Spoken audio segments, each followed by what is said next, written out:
கர்த்தராகிய இயேசு கிறிஸ்து தமக்காக ஏங்கி தவிப்பவர்களை அந்த கிறிஸ்துவின் அரசாங்கத்தில் இருந்து தப்புவிக்க விரும்புகிறார். லூக்கா 21 இது ஒரு தப்புதல் என்று சொல்லப்படுகிறது. சபையில் இருந்து ஒரு பிரிவினர் மட்டும் எடுத்துக்கொள்ளப்படுவார்கள். அதாவது கர்த்தருக்காக ஆயத்தத்தோடு கூட காத்திருக்கிறவர்கள் மட்டும் எடுத்துக்கொள்ளப்படுவார்கள். பின்பு கைவிடப்பட்டவர்கள் மீதியான சபை, ரெமனன்ட் சர்ச் என்கிறோம். சாத்தான் இந்த சபையை துரத்துவான். சபையானது வனாந்தரத்துக்கு ஓடி போகும். சாத்தான், பிசாசு, பழைய பாம்பு, வலுசர்பம் எல்லாம் ஒருவனே. அந்த கிறிஸ்து வரக்கூடாத 3 இடங்களில் தேவன் மீதியான சபையை பாதுகாக்கிறார். தானியேல் தீர்க்கதரிசனத்தின்படி அந்த ஜனங்களுக்கு ஆகாரமும் உடையும் கிடைக்க கோசேன் முகாம்கள் ஆயத்தமாகி வருகின்றன. அந்த கிறிஸ்துவிடம் இருந்து தப்பிக்கிறவர்களை இந்த இடம் பாதுகாக்கும். யோர்தான் மற்றும் பெட்ரா போன்ற இடங்களில் கர்த்தருடைய ஜனங்கள் மறைந்திருக்க கூடும் என நம்பப்படுகிறது. 13ஆம் அதிகாரத்தில் 2 மிருகங்களை குறித்து எழுதப்பட்டுள்ளது. சமுத்திரத்தில் இருந்து ஒரு மிருகமும் பூமியில் இருந்து ஒரு மிருகமும் எழும்புகின்றன.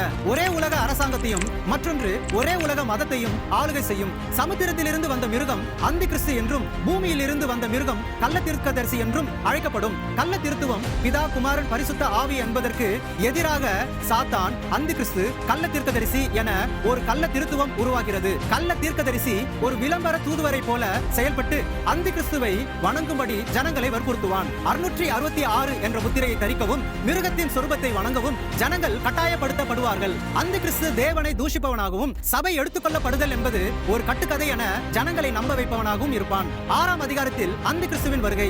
முதல் முத்திரை அந்த கிறிஸ்துவின் அறிமுகம். 2 முதல் 6ஆம் முத்திரைகள் உபத்திரவ காலத்தின் முதல் பாதியில் நடக்கும் சம்பவங்கள். 7ஆம் அதிகாரத்தில் 1,44,000 யூதர்கள் முத்திரை இடப்படுதல் மற்றும் உபத்திரவ கால இரத்த சாட்சிகள். 7ஆம் முத்திரை உடைக்கப்படுவதற்கு முன்பாக 2 காரியங்கள் நடந்த பிறகுதான் உடைக்கப்படும்.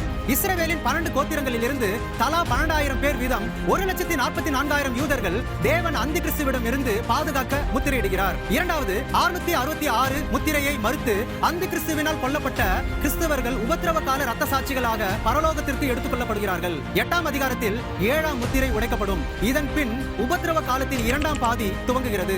அதாவது முதல் பாதி 3.5 வருடம் புறஜாதிகளுக்கான காலம் என்றும் 2வது பாதி 3.5 வருடம் யூதர்களுக்கான காலம். தானியேல் தீர்க்க தரிசனத்தின்படி 1260 நாட்கள் அல்லது 42 மாதங்கள் அல்லது 3.5 வருடம் யூதர்கள் மிகவும் துன்பப்படுவார்கள். 11ஆம் அதிகாரத்தில் எருசலேம் நகரம் 42 மாதங்கள் புறஜாதிகளால் மிதிக்கப்படும். இந்த நேரத்தில் தேவன் தம்முடைய 2 சாட்சிகளை பரலோகத்தில் இருந்து அனுப்புவார். அவர்கள் அநேக அற்புதங்களை செய்து அந்த கிறிஸ்து ஒரு ஏமாற்றுக்காரன் என்பதை யூதர்களுக்கு நிரூபிப்பார்கள்.